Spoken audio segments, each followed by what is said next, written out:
Hello, listeners. Welcome back to my podcast, What a Comedian. Life has been okay for me so far. Since the last episode, I really have done not much. I've just really kind of spent time enjoying my life, playing tennis, listening to music. I'm currently going through another phase of Only Murders in the Building. I really want, and I'm really excited for the next season. Uh, and I don't know if you saw that I made nominations, but I'm so proud of them that they got nominated for so many things, and especially Steve Martin for getting nominated for "What Did the Pickwick Triplets Did It." Like I don't know why I love that song, but speaking of music, so many people have been dropping music these days. Literally last Friday, or I mean, I guess yesterday, the 19th, so many people were dropping music, and I was like, "Oh my god, they're all so good." And I'm like, "Should I listen to this person first or this person?" Like, it might seem really weird or eccentric, but I like K-pop music a lot, and Stray Kids recently released music called the comeback was called 8, which is so nice. They actually did collaborations with Ryan Reynolds and Hugh Jackman, some cameos in a music video, which I thought was super cool. And now I kind of want to watch the movie, but we'll see. We'll see. Uh, Other things in my life. Oh, currently the Ann Arbor Art Fair is going on. I went yesterday actually, and I thought it was really cool. Some of my friends were actually like hosting some of the booths, and I was like, oh my god, like I've worked with this person before. It's like so weird to watch them in like real life and succeeding. Me and my friend went to like some shops downtown, and there's this bookstore called Crazy Wisdom Bookstore, and it's a very, let's just say, spiritual place. And I felt like it was so calming. And then they were having an open mic night for singing, and there was just this really, I'm not trying to bash on anyone, but the singer wasn't the best, and I felt disturbed. And they also had tarot card reading, which I've like never been near before, and it actually piqued my interest, and me and my friend had never done it before, so we kind of wanted to do it one time. And then so we waited because we saw the person, he talked to us for a few minutes and then he walked away, and we waited, and he had an index card that said "be right back" on the table, and I was like, okay, so I'm gonna be right back. And we waited for like 20 minutes and he wasn't back, so we were like, is he taking a nap or something? And turns out he ends his tarot reading at like 8 p.m., and we didn't know that until like 8:20, and we were like, "Oh, so we've been waiting for literally nothing." And it was so funny to me because we just like, I don't know, we were just chilling there, and it's like we're like, "Oh my god, there's a person coming up. Oh wait, no, it's not that person." Um but it was really funny, and it turns out he can also do like lifetime card readings, which I'm really interested about because I don't necessarily believe in these things, so I just kind of would prove it wrong in a certain way. But, maybe that's just my devious little side. Anyways, today I will be interviewing one of the top comedians in my city and in Michigan. His name is Andrew Yang, and no, it is not the politician. He's a really funny guy. If you want to see him, he's just like everywhere, I guess. And I really respect him because he really just like wants to do what he loves, and it takes a lot of guts to do that and a lot of time commitment. All right, let's get into it. Well, thanks for having me. Yeah, thank you. I really want to know about like what's the life of a comedian, so I decided to contact Oh, some people. So, yeah. yeah. So how did you find me, I guess? Oh, I first of all, I live in Ann Arbor, so I was like, "Oh, I should probably look around and see if anyone's close to me." And I found you actually through like the Ann Arbor Comedy Showcase thing. Oh, okay, the club there, yeah. Yeah, basically, well, cuz I'm underage, so I'm not technically allowed in there, but I originally Oh, I wanted think to do the open mics. but they didn't let Mm. me because I didn't have parental consent at that time because I didn't know I had to have it. Oh, So gotcha. yeah, but I like I look I still like I follow them on Instagram and stuff, and I see that you were featuring and stuff, and yeah, that's how I found you. Gotcha. Cool. So you're interested in doing comedy? Yeah, I have like this whole plan figured out in my life. I'm probably not going to follow it, but I have it figured out. Oh man, I had a plan too, and comedy was not part of it at all. Yeah. I plan to become a doctor first, so I can get like the Asian like Yes. compliments, and Yeah. then once I get a stable living, just pop right over to comedy. Yeah. I think that's kind of what I was trying to do. I was working as a teacher for 5 years, Oh, where did you and teach? then I taught in Virginia for 4 years, and Ooh. then I met my girlfriend. We were both teachers at the time in Virginia, and then she's originally from Michigan and wanted to move back here. So I followed her, and I want to keep dating her. So I'm here now. I taught 1 year at Detroit Country Day, and I absolutely hated it. I have opinions about Detroit Country Day. Uh, Then I worked, decided to pivot from there to be an actuary. So I took some exams and became an actuary for a bit, and then that life was pretty miserable. I was working like 6 a.m. to midnight, like every day oh, of my life, and um, yeah, from then I didn't really know what to do. So I've always liked comedy, but I never wanted to like be on stage or anything like that. I So see. I wanted to be like one of the late night writers, like for Seth Oh Meyers yeah, or so kind of for like the behind the scene people. behind the scene people. Yes, just writing like the jokes they tell in the monologues or Yeah, something yeah, like yeah. that. And so I wrote a whole packet for it. The packet, you have to write like 3, 4 pages of update jokes, and then you also have to include like skits and then stuff they can do like reoccurring bits they do at the table or at the desk or whatever. Yeah. And I got rejected, and Oh, then I was like, I really worked hard on this. And then I went to go like I stalked all the people who did get accepted yeah. on like Instagram and Facebook, and I was like, oh, they all have a stand-up background, so maybe I'll try that. And so I did my first open mic at the Ann Arbor Comedy Showcase, and then like I was like, oh, this is way better. I got hooked, and then yeah, kept doing stand-up since. That's crazy, honestly. Yeah, so it's been like 8 years now. So I've been doing stand-up. 8 years. How do you like Michigan so far? It's been a few years. Yeah, I'm originally from like the DC area, Oh, okay. and then when I first moved here, I wasn't the biggest fan. I like it was too I there wasn't enough Asians, I guess, and I didn't know Yeah, like I get that. where all the H marts were and everything, and all the like the local groceries like Chinese Asian grocery stores. And so, but then I realized once you live somewhere long enough, you get to like know where your places are. And so like Ann Arbor's pretty diverse, and like they have a good Asian population there as well. So it is nice to like pop there every so often. I live in Milford, where there's like no Asian Oh, population. really? Yeah, I've moved around quite a lot. I used to live in Alabama for a while, so it's a Oh, really okay. yeah. It was when I first came to Michigan. I moved here around like 5 6 years ago. I definitely did not like it either, because just mainly because Yeah, like the yeah. reactions I got from people, and as you said, Yes. like the different like ethnicities. It was really weird. I would say.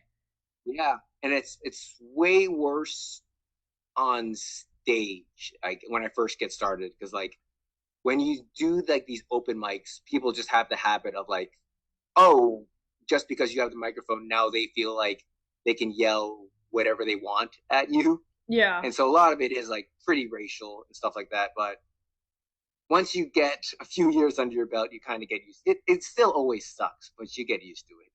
What's the worst heckle you've got? Oh man, uh, I'm trying to remember now. Oh man, I've definitely there. So there usually some heckles are from someone who's super drunk. And when that happens, the audience usually is on your side because they want a good show. Yeah. So they're like, just tell this guy to shut up. So not heckles are usually like you just need to deal with them, address it, just say like, hey, cool, you need to shut up now. And Yeah. the crowd is usually on your side because they just want to pay attention to the show. Most people just want to sit and laugh at you, the performer, not like some random person in the audience. So Yeah. what's usually worse than heckling is that just no one laughs at all in the audience, and that's always way worse, Oh which happens yeah. a lot too. I feel like audience commitment to things is definitely a lot. Yeah, I remember like as I Um, performed like a show like in my high school, and we did like I was like hosting it, and we did like a show. We did a skit beforehand before the actual performance, and it was kind of uh, supposed to be funny. But when we were doing the dry runs, there was like of course there's only like 5 or 10 people there, and no one really laughed, and it felt really weird, and I felt like so anxious. I was like, what if that's going to yeah, be like the actual performance? But then when the actual performance came, when there was actual energy brought back to you, I felt like it was really good to just continue bringing it, and it kind of just like it's like a positive feedback loop, you know?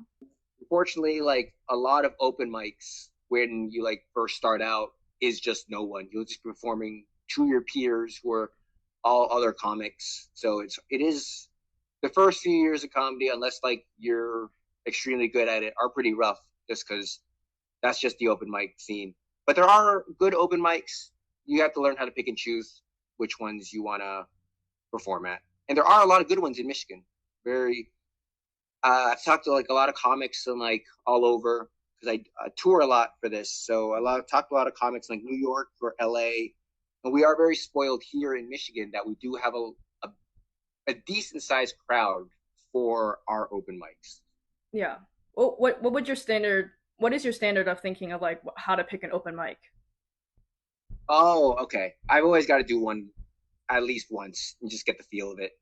Um, I remember when I first started, I would drive hours just to do like 5 minutes to just work on something. So every day I was either driving to Grand Rapids, Kalamazoo, Toledo, just somewhere within driving distance from like the Metro Detroit area. And that's what you have to do. Um, Usually it's how you interact with the local comics there. If they are fostering a good scene and they're welcoming, that just makes you want to come back. And like you make friends along the road. So it's a lot of it is just going to visit friends. You can see it as that way. And also there are some audiences that are more receptive to what you have. So once you find out your style of comedy, you'll be like, oh well, yeah, I'll perform in this like little Ann Arbor room, but I don't need to perform in like this VFW hall or something like that where it's more conservative. Yeah. How did you get gigs in Milwaukee, by the way? Right? How did you get gigs in Milwaukee? Because I feel like I've heard from like my friends in Michigan. They're like, oh, this is the most racist city in like the country. Oh, is it It's Milwaukee? yeah, my friends like say that, and I'm like, I don't know about that, but maybe it is. I absolutely love Milwaukee. Yeah. Um, yeah, it was fantastic. I met some comics. Uh, where were we? We met in South Dakota for a festival. Oh. And so and then I had to do a show in Janesville, Milwaukee, or Janesville, Wisconsin, which I'm pretty sure is like either the largest population of KKK members is held. Oh God. Yeah. So Milwaukee was nothing compared to that. But Yeah. Yeah. yeah, it was still fun. Like once, like Milwaukee is a big city, and like when you go to a big city like that, it's pretty like metropolitan, not metropolitan, but like they're hip and they're like they understand how comedy works and are open to stuff. So Milwaukee was super fun, and surprisingly, Janesville was super fun too. The people who produced that room, they have like fostered a good community of people who want to see good comedy and they know what they're looking for. And yeah, it really like wherever you go, you'll find a good places to perform comedy. As long as like someone good is producing there, you meet a lot of people on the road. You trust them, and then you do their shows. That sounds good. That sounds good.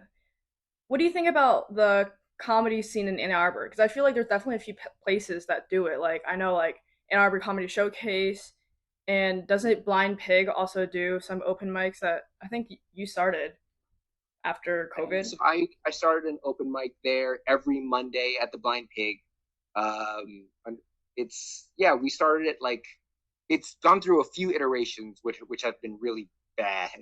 Oh But I really? think I got in at the right place at the right time because um, this was like right at the end of lockdown. So like things were opening up, people were looking for things to do, and it's a free show, so people always come out. Don't have to worry about a cover charge. Uh, we had a gimmick the first time, our very first show. We're like, "Thank you for coming to our first show. Here's some candy," and we like give out chocolate and like fruit snacks, and it's just become a thing we do every week where we give out free candy to all audience members. Uh, um, and like it's a good way to make the audience feel welcome, Yeah, to let them feel like they're a part of the community, thank them for coming, and let them like in on like the secret of the show. Um, yeah, just make them feel welcome, and it gets you into just talking to them as the host, introducing yourself, so they get to know like who produces the show as well. Because a lot of comedy shows, you just go in, you're seated, and you just wait till the performance starts. So this just gives me a way to get to know the our regulars and stuff like that. yeah, makes sense. Yeah. Other mics as well. There's one on Wednesdays in Ipsy at 734 Brewing. I think Um, I saw it online somewhere. I think when I was looking okay. up some That things. one's very fun. You can, I'm pretty sure anyone is allowed to do that one. So that one's one you can look into. Lisa Green runs that mic and she's super nice.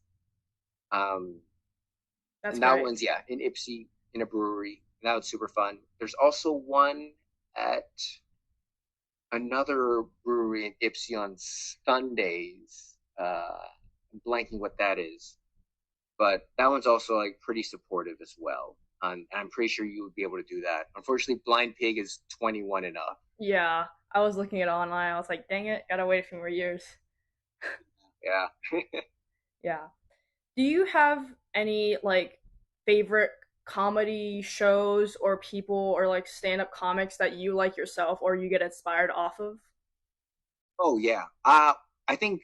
Do you know John Mulaney? Oh my god, I love John Mulaney. Yeah, He's he one of was my like the favorites. reason. Yeah, he was the reason I started stand up comedy. Like I think I was just listening to all this stuff and like how positive he was about like his wife and dog and just life in general. It just made because like before that, comedy in like the '90s was always like about drugs and alcohol, which turned out he did anyway. Yeah. um, But he's but it was sober all now. just He's like, sober now. It's ah, okay. he is sober now. Yeah, but all the comics that I thought were funny were all just like people who was like, oh, that's not the lifestyle I live. You Yeah. know what I mean? It was just Yeah. like I'm not like I don't like do drugs. I don't like party all the time. I don't, yeah, which apparently John Mulaney did, but his material didn't come off that way. I was like, oh, you can still be a normal functioning person in society and do comedy. And I was like, oh, I'll do that. Yeah. And so like it crushed me when I found out he had to go to rehab. You've had a similar life like him. He was writing with SNL before he actually Yeah, became a stand-up. So, no, I think he was already a stand up. oh really? Yeah, his SNL audition was him doing stand up, and then they cast him as a writer instead of a Yeah. cast member. Oh yeah. Okay. Yeah. Have you ever been to a John Mulaney show? Yes, I went to the one he was running for Kid Gorgeous. Oh. I forget where that was. Somewhere, I think it was at the Fillmore. I want to say in Detroit. Oh. Uh, Yeah. so it was like before he recorded it for Netflix, for Kid Gorgeous. I think it was Kid Gorgeous. Oh, that's The one nice. right before he went to rehab. Yeah, The one right before that. Yeah. I've seen him before live. And then Mike Birbiglia is another big one that I really enjoy. Yeah. I've watched some of his stuff too. Um, yeah, just like I really admire like that storytelling aspect he does, which I do a lot of as well during my set. Yeah, I love that. As I've as like a professional interviewer, I watched some of your sets on YouTube, and Oh no. yeah, um, I'm just wondering. I know you have a daughter, and I was Yeah. wondering, does she know about the jokes you make about you doing No, it to she's your her four. to her? No, she's four and doesn't know anything at all. So Does she know what career, yeah. like what your career is, though? Sorry? Does she know what you do in general? Oh no. So like this isn't my career. It's just like more of a hobby that's getting out of control. That's where all good careers start. That's what I gotta say. Yeah. Yeah, I know. I remember like after my first open mic, my wife, who was my girlfriend at the time, was like, "All right, you're done now, right?" I was like, "I think I have to do this forever. I think I don't know." Because Just a she few thought it more was just like a times. one and done kind of thing. Yeah.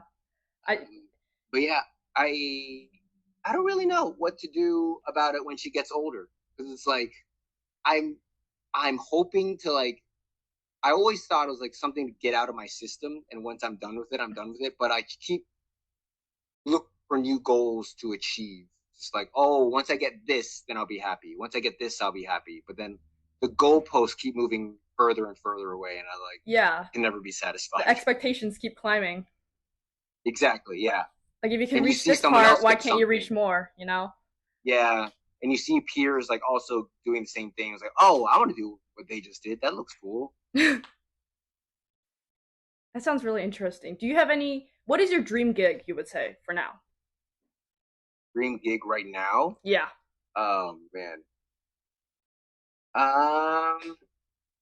So right now, my goal is to just this like I don't really know how to say it. I don't really know what a dream gig would be.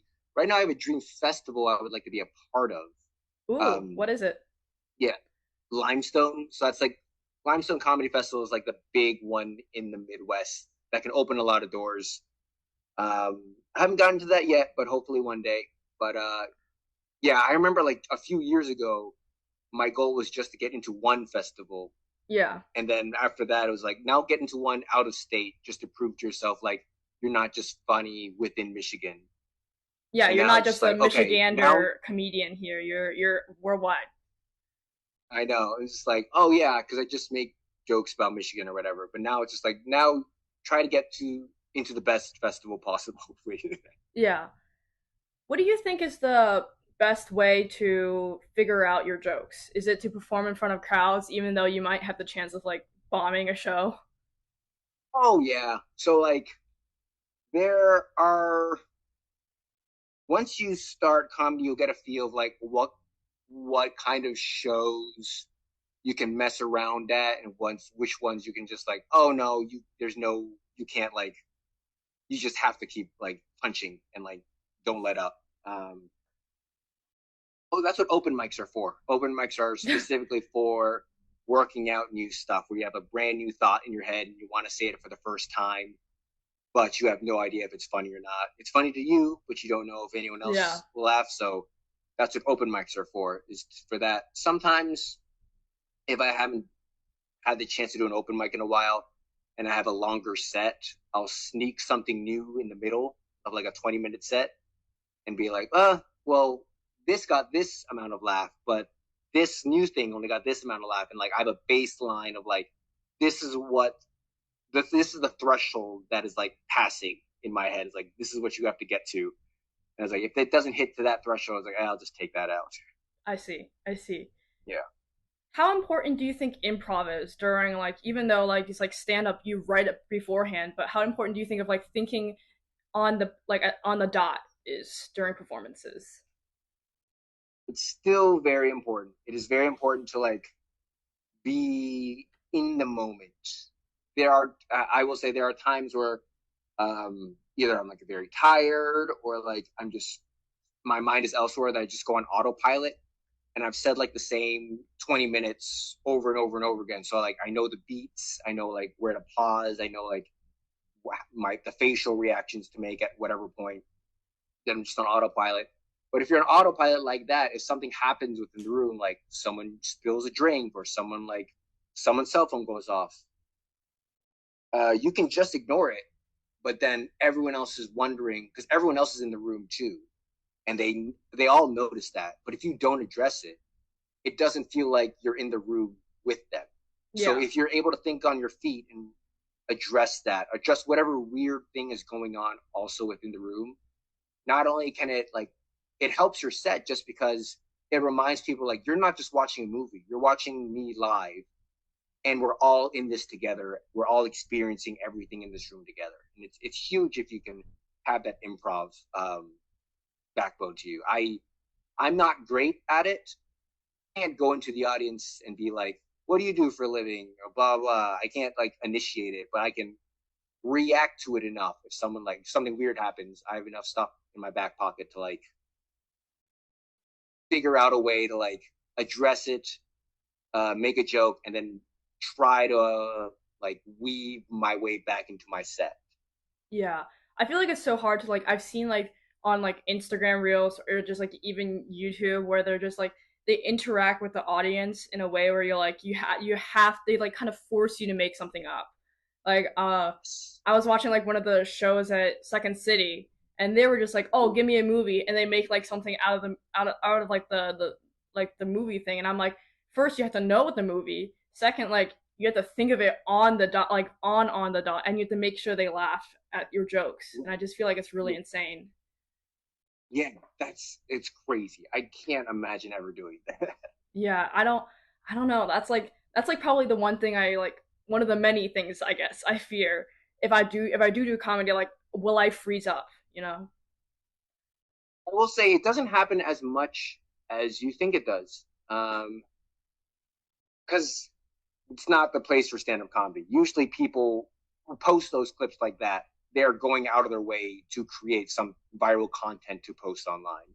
Like a Yeah. lot of people, like if you go to shows, they'll have a Q&A session at the end of like a 10-minute set. Like if anyone has to ask me any questions, they can.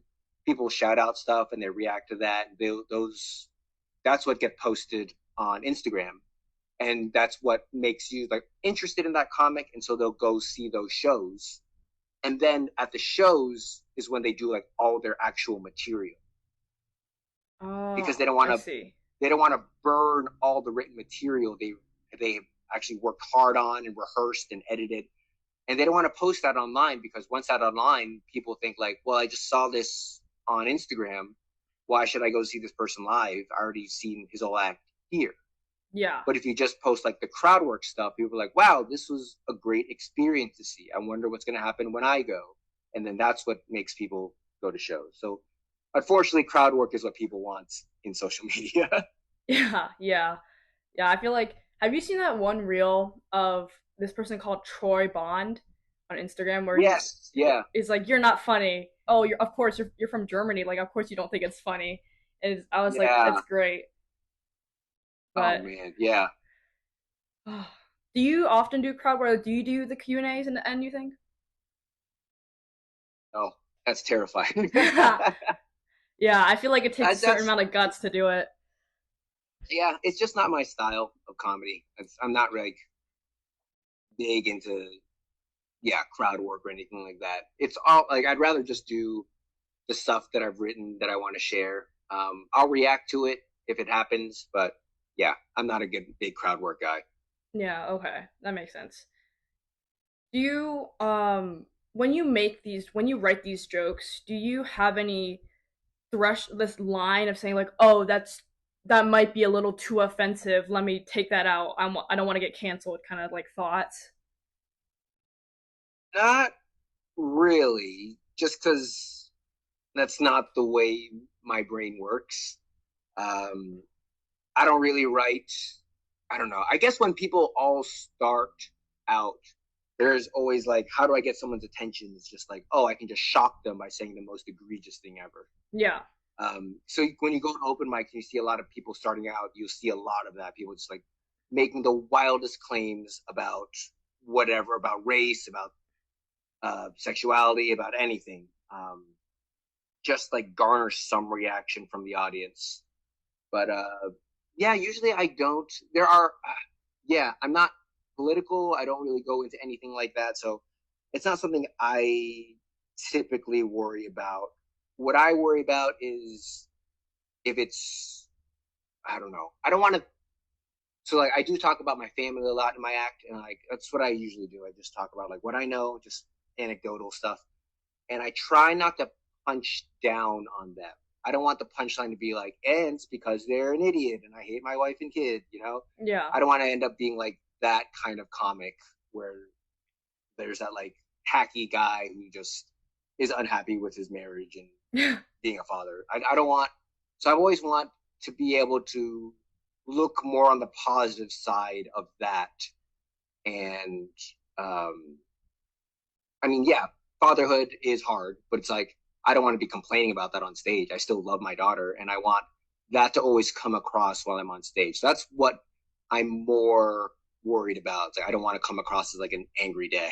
Yeah, I feel like a lot of comedians they just they take on these personas on stage where like they make themselves look like really mean jerks or like a-holes. And Yeah. I feel like as like probably because of your inspiration from like John Mulaney and stuff that you I feel like you do come off as like a more authentic person. So it feels like it is you who's like speaking of these jokes and it's like oh it's like it Yeah. comes from my stories, not just a person I Right. made up to be funny. Yeah, exactly. Yeah. But Yeah. yeah, I don't really do anything like political or shocking or anything like that. So I don't really think about, oh, is this going to get me canceled? Yeah. Okay. Weird question. Have you But ever been like confused with the politician Andrew Yang? uh, so there has been times where people have come to a show thinking there's like, oh, I didn't know he did comedy, and he actually does comedy now. But there have been times where like they see it and they're like, they do a little bit more research online. It's like, oh, that's not the right Andrew Yang, but it does get people researching the name and like, um, yeah, and like my name pops up in Ann Arbor stuff and like Ann Arbor shows. So like they, yeah, so it does help that way, but no one ever thinks it's the actual presidential candidate about to do stand up at the blind pig. Like no one Yeah. ever is like, oh yeah, it's definitely the same guy. No one ever has that expectation. It's definitely I feel like it's definitely harder for you though because like as I tried to research about you, it's a lot of things about Andrew Yang, like the politician comes up. And now that he's doing comedy, a little bit of comedy, it gets like even more it's get even more harder and I'm like this is not the right one, you know. Right? Yeah, yeah, that's true. Yeah. Maybe I should have a stage name. There's a Asian comic called Jason Chen, but he added a Y at the end of his name, so he's just called Jason Chenny. But that's not his real name. He just made it Jason Chenny because he wanted to like fight against.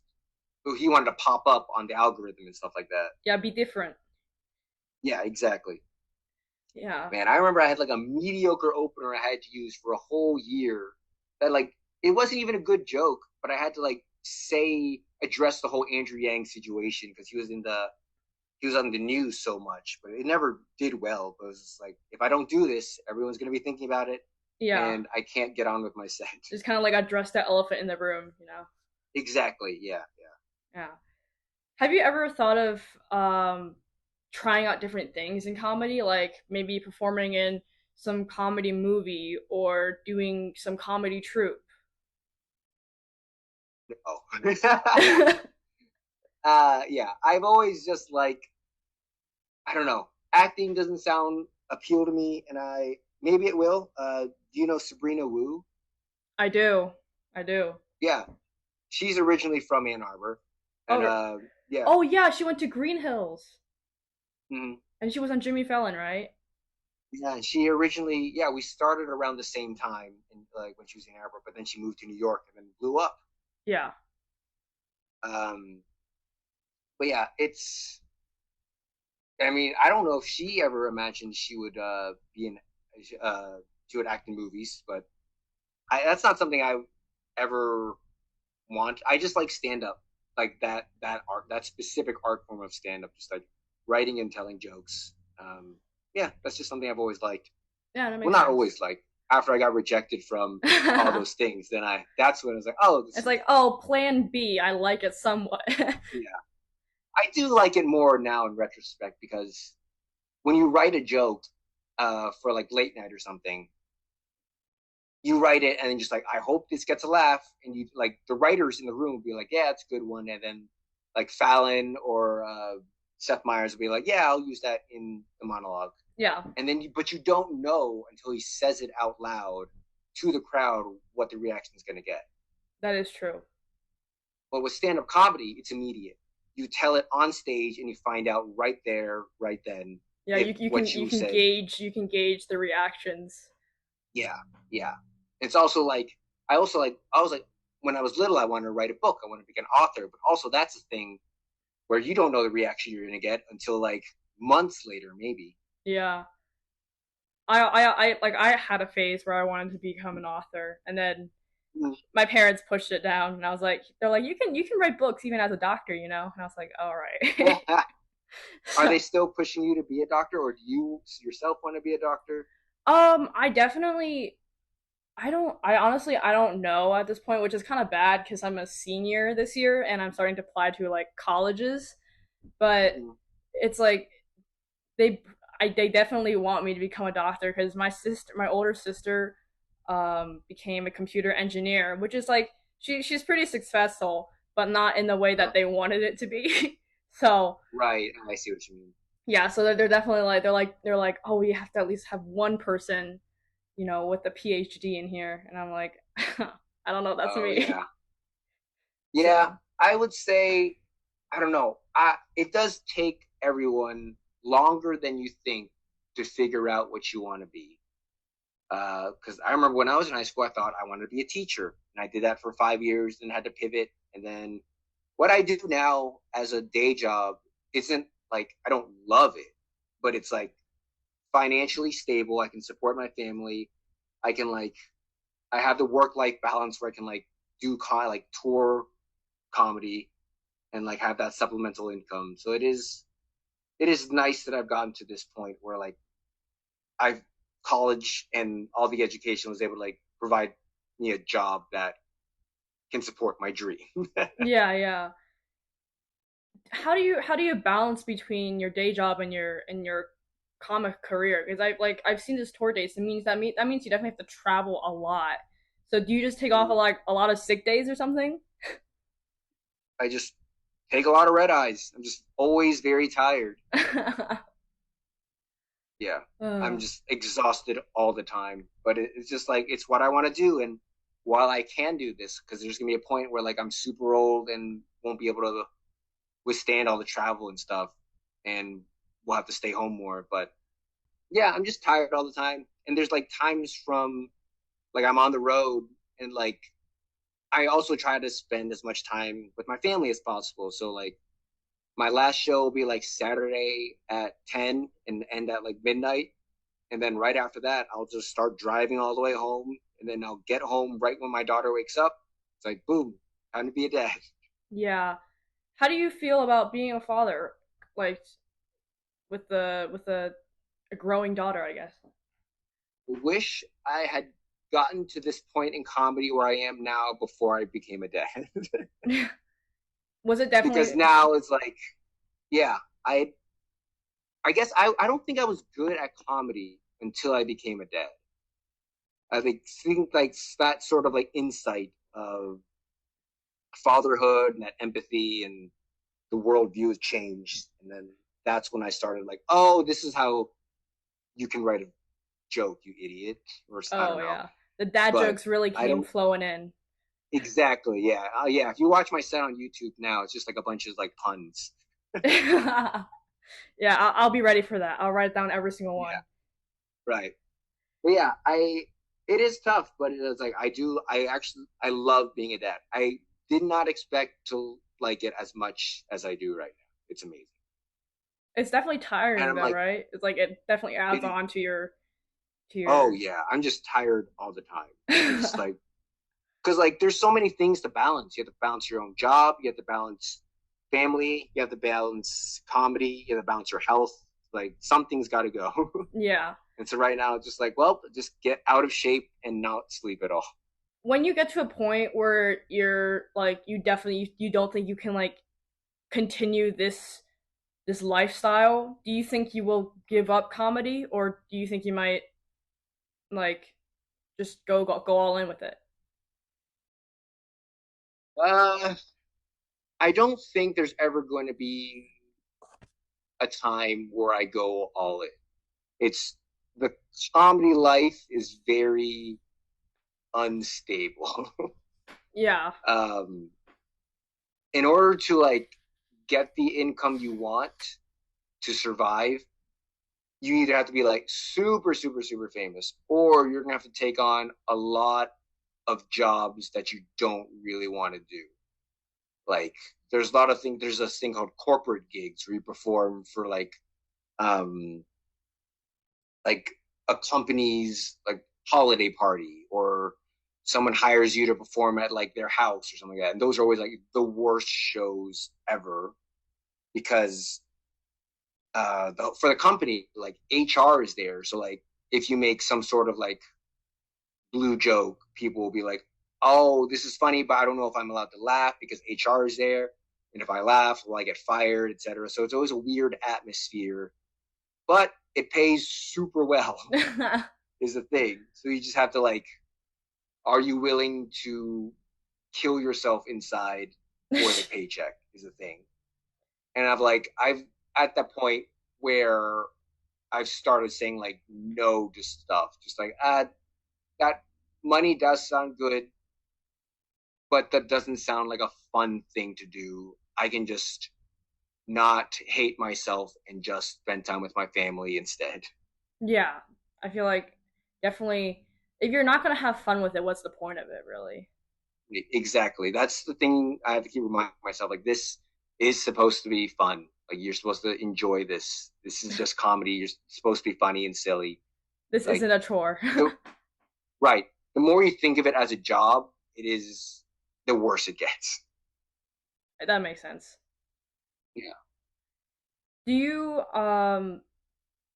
do you have any like bad experiences of like what is the worst show you've done other than corporate gigs? Oh man. I just last weekend at the showcase was super fun for me. Like this was the first time I sold merch and I made like $100 worth of merch sales. Yo, that's insane. Um, Yeah. So it's like that's added on to like the paycheck I get for the shows.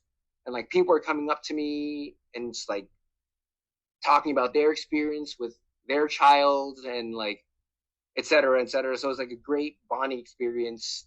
But then like on the late show, just someone didn't like me and they wrote like a hate they wrote like how much they hated me on a comment card.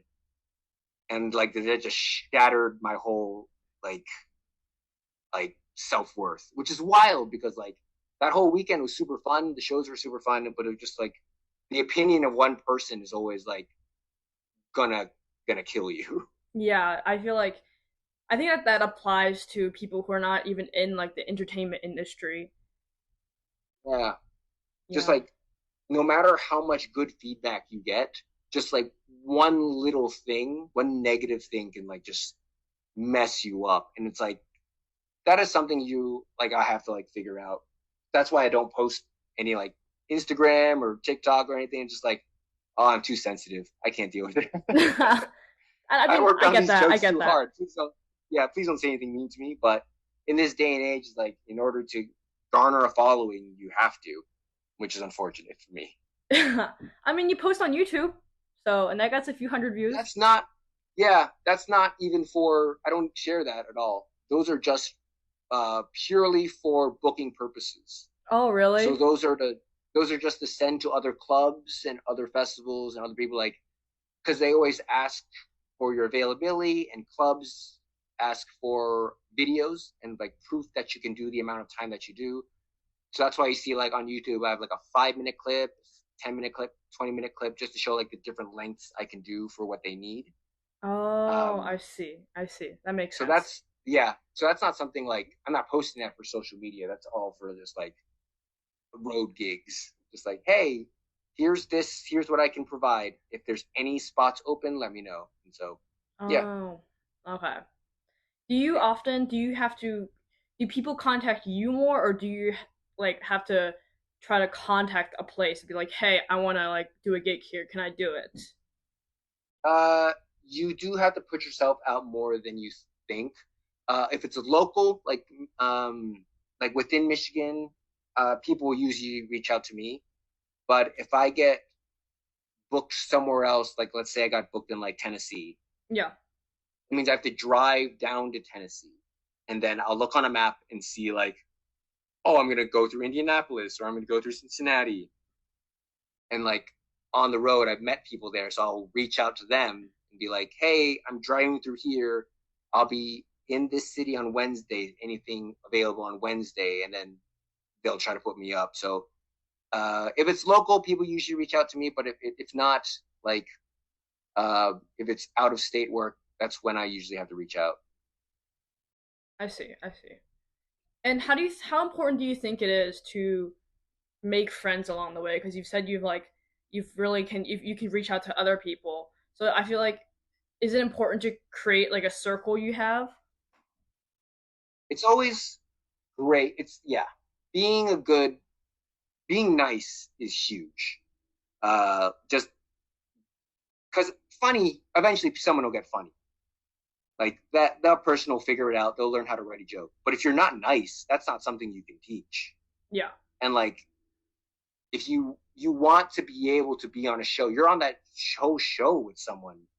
So and in the green room, and usually like if you work with a headliner, you're with that person for the whole weekend. So you want to be with someone that's fun to be around and nice. If you're around with someone who's just a bummer, that's kind of sucks for you for that weekend. So even if you aren't funny on stage, you'll figure it out. But yeah, being nice and being a good person is always huge. What's it like to work with like a headliner, you would say? Like a person that was like relatively famous. Um, it's it's great. It's very fun. I've been lucky to work with a few. Do you know Beth Stelling at all? I do, yes. Okay. Yeah, I've worked with Beth Stelling, and do you know Andrea Jin?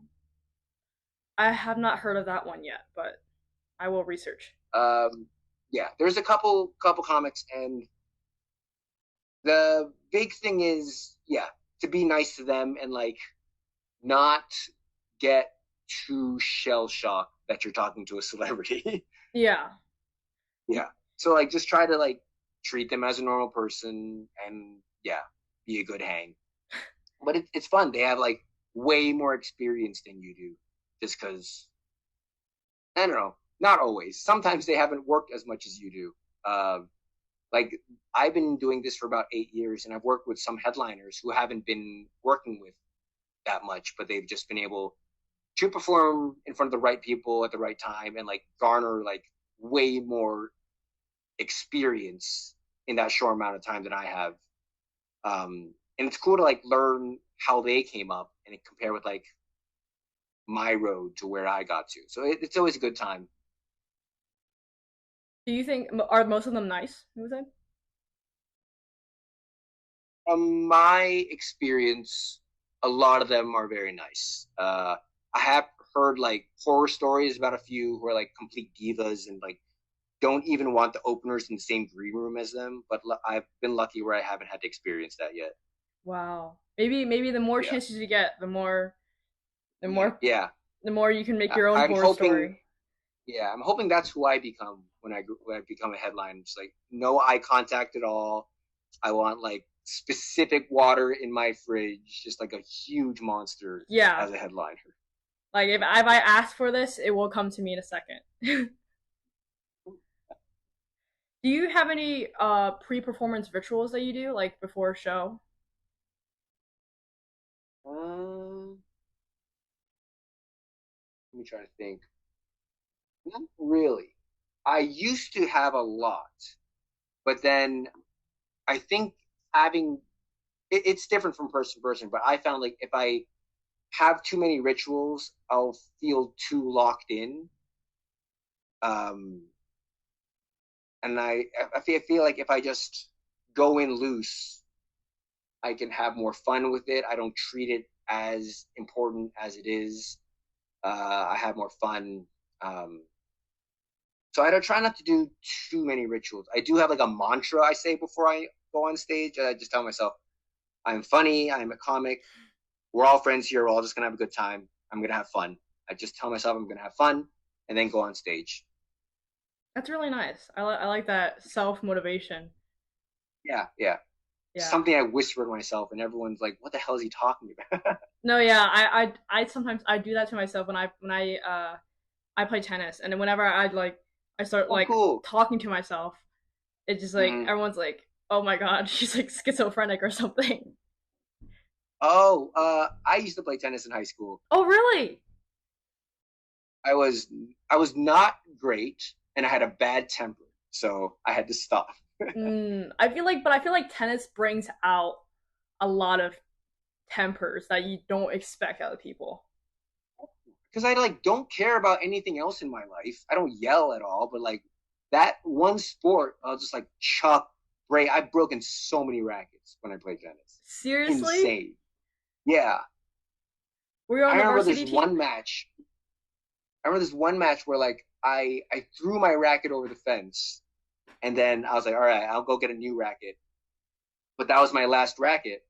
And then the Oh, the umpire was like, "Oh, you need to go get your racket if you're gonna continue with the match." I was like, "All right, well, I guess I forfeit then." I just walked off the court. that's kind of wow. That's insane. You know, I was a huge brat playing tennis.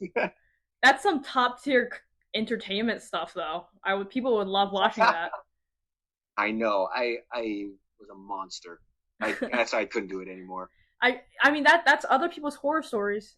That's how you became the horror story. Yeah, yeah. It was like, yeah. Once I was playing with this guy, I was down like 6-0, 5-2, and then he threw his racket over the fence and never came back. I mean, there's people in tennis who do it here. Um, on the boys team for our school, like one of our like Mhm. top players, he lost like we have like something called quads. I don't know if you guys had it where we had to play 3 matches against 3 different teams on the same day. Um, Oh wow.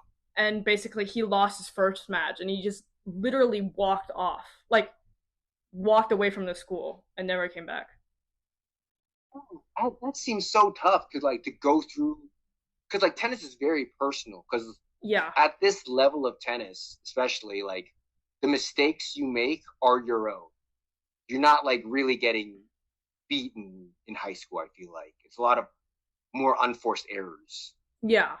It's um unless you're getting like absolutely crushed by someone, usually it's you doing the mistakes. yeah, and then that hurts more if it's just like someone crushing you. It's like, well, there's nothing that can be done at this point. It's like, But oh if it's like an no. unforced error and you're losing, just like, oh no, this is all my fault. And it's not like basketball where you're like, well, I'll just pass the ball if I'm having a bad day. It's like, no, you still have to hit your backhands and Yeah, forehands and everything. I still have to serve every single shot. So it just sucks. yeah. Serving is so traumatic to me because I just like I've had gone through like so many different phases, like eras with my serve, and it just Uh, like I just hope it doesn't like slip up, and it does, and I'm like, oh my god. yeah. But Yeah, and like no matter how hard you practice, it's like it's so much mental. yeah, We're just like, I hope I'm feeling good today. hope it's a good day for me. Yeah. But wow, So are you a senior now? I'm an incoming senior for high school. Yes, Gotcha. Okay. I still have one more year of Yeah. tennis left in me. Oh, okay. Yeah, You don't want to play in high school, or you don't want to play in college? I mean I don't think I'm good. Like I don't like if I was gonna play at college, it wouldn't be at a good school. Let's just say. Okay. Well, you can do like club sports. Yeah, I definitely probably would want to play like maybe like depending on the school. I guess I would probably want to play club and see how the environment is there. But Mhm. I definitely don't want to do like the like actual competition stuff because I just feel like it's too much work. Like, right, and like that'll be your whole college experience is just tennis. yeah, and I'm like, that's not the life I want to do. You know where you want to apply? um, I mean, I was thinking definitely University of Michigan because it's so close to home. Mm-hmm. My parents really want me to apply there. I don't really want to go, but Oh yeah. I was thinking like Case Western in Ohio. Have you heard of it? Okay. Mm-hmm. Yeah, because I'm on the pre med track. I'm going to be applying as pre med.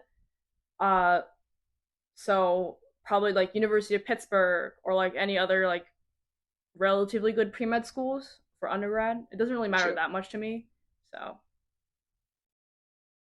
I will say wherever you go, there's always going to be a good open mic scene if you want to start off in college. Starting off early is huge, just to like get that like head start. yeah, get that start and like learn how to write a joke, learn how to like set up punchline and get those nerves off stage. I started way too late. I started when I was 20, 26. That's too old. Should have my life figured out by then. You should be in a stable job. Yeah, exactly. I'm starting stand-up comedy at 26. That's at least that's almost a midlife crisis. I mean, many comedians start up pretty late, and they get famous at the later of their age, but they still get famous. So you never know. That's true. Yeah, but yeah, I would recommend it. Just try it once. If see if you like it. But yeah, while you're in high school, there are definitely places I can recommend that you can start off. That's great. I've been Yeah. trying to like I've been trying to do the Ann Arbor Comedy Showcase, but I need to. They say like I need to get my the only reason I can't perform there because it's technically an 18 up over venue, and I just need to get permission by my parents.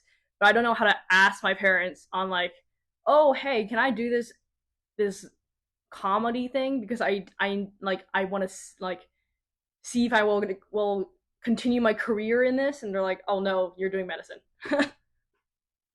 Don't think of it as a career. Don't pitch it to them as that. Okay. Um, yeah, just try to think of it as just like a hobby. All right. I remember talking to my wife about this, like how some husbands like have their golf outings or whatever. Yeah. I don't golf, but I just go out and do a show. It's just an extremely long golf tour, you know. Yeah, but yeah, I don't. Yeah, when you start off comedy, it is like all or nothing. You do things like, yeah, I'm gonna get into this and this will be my life. But yeah, don't think of it that way. Think of it as like you're just trying to have fun. You just want to write jokes. You want to see if what you think is funny is relatable and funny to other people. And yeah, just start off from there. Okay. Yeah. How much money do you think you usually like make from this, like as a side gig? I don't want to answer that. Probably none. I'd say break even. I think that's it. Break even? Yeah. Okay, I see. I remember like there was this one month where like I made like a couple grand and I was telling Oh, my I was like, that's man, solid. yeah, I was like, I can support our family off this. But this needs to happen every single month. Like I need to have a good month every month. Yeah, like this it's not sustainable. We're like, oh yeah, all the clubs want to book you now. But Yeah, I yeah, see. it's I you just see. need a constant schedule. So it is tough. Yeah, I would say like combined with travel and uh yeah, I don't know. I probably just break even. So it is just like a hobby. I'm just there for the experience, you know. Yeah. Yeah. All right, last question. You've already kind of answered this, but what are some advice to people you would say who have an interest? Like what's the beginning move for them? For comedy, you mean? Yes. Yes. Just go up. Just go up to an open mic and just tell your jokes. Um yeah. No matter how much research you do, no matter how many like podcasts or books you read up on the topic, you just have to get up on stage and do it. That's the only way. Um, I know some people who've been like, "Oh yeah, I've been like spending months writing my first set is like, don't waste that time. Just get on stage, and getting that stage presence and that comfort on stage with everyone looking at you is huge. And once you get used to that, then um, yeah, then you can like figure out what you want to say and stuff. But like, get on if you want to do it, get on stage as fast as you can. All right, Um, sounds good to me. yeah, yeah, and like you're always going to be nervous. That Yeah, nervousness never goes away. but nerves are a good If thing. that So nervousness goes away, that means that's what I was taught. Is like if you're still nervous, that means you still care. yeah, definitely. Yeah, yeah. I think I've given good advice. I don't know if that's worked. I don't want to Hey, worried I'll listen to this back and be you've like, gotten no, pretty I should have said far. that. You've gotten I pretty should have been far. like, yeah. I listened to this back like, no, I should have said stay in school and be a doctor. Well, we'll see how my life turns out. Yeah. Well, if you need any tips or anything, or like any mics you want to go to, let me know, and I can like let you reach out to the people who could help you out. Oh, definitely. That'd be great. Yeah. Yeah. I'll update you on everything I do if I do anything. Yeah. I'm excited. Good luck with everything. Thank Yeah. If you. you need Thank like, you. yeah, if you need me to run by anything, any jokes, or you just want to find a stage, yeah, just let me know. I can help out. Sounds great. I mean, I have a few I have a few pages of jokes, but because I was going to perform something, but then I don't know. I haven't touched it in quite a while, so maybe I should get back Yeah. to it. I will say there are still comics right now who just go up on stage and read straight from their notebook. I was one of those when I first started. Really? Yeah. You don't have to come across all polished and everything. If it's your first time, and just do what makes you feel comfortable on stage. So I remember like a lot of times I would just hold my phone in front of me and it had the bullet points that I wanted to get to. And then I would just like have my phone on stage with me and read. And it's fine. It's an open mic. People understand. I see. I see.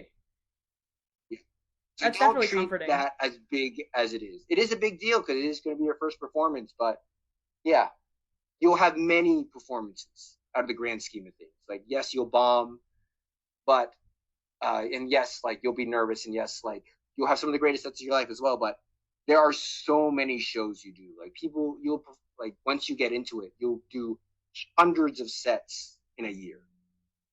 I And see. so, in the grand scheme of things, it's just a drop in a bucket if something goes wrong.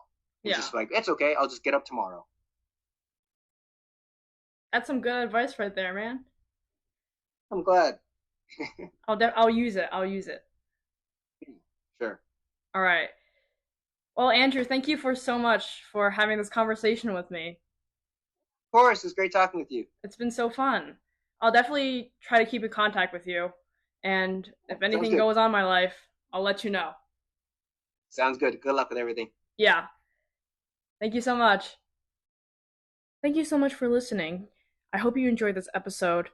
I really had fun talking to Andrew, and I hope that I can see him live one day because a lot of the venues are not for minors, and as I've spoken in this episode, I am not old enough. Maybe I'll get a fake ID. You never know. I'm kidding. I'm kidding. This is a comedy podcast. I hope I don't get this doesn't get into the lawsuit. Anyways, hope you enjoy this episode. See you next time.